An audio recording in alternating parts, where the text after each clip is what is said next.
যারা বলেন দোয়া কবুল হয় না, দেখেন নিজেদের সাথে মিলে কিনা। এই 5টা শর্ত যদি পাওয়া যায়, মুহূর্তেই আপনার দোয়া আরশে যে নক করবে। 1 নাম্বার শর্ত আকলুল হালাল, হালাল খাওয়া। 2 নাম্বার শর্ত দোয়াটা করতে হবে একজনের কাছে, তিনি কে?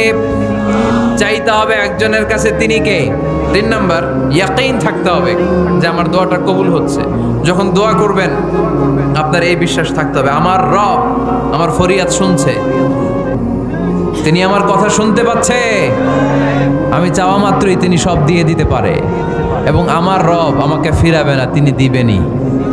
4 নাম্বার শর্ত সালাতু আলা রাসূলিল্লাহ, আল্লাহর হাবিব সাল্লাল্লাহু আলাইহি ওয়াসাল্লামের উপর দুরূদ পড়া।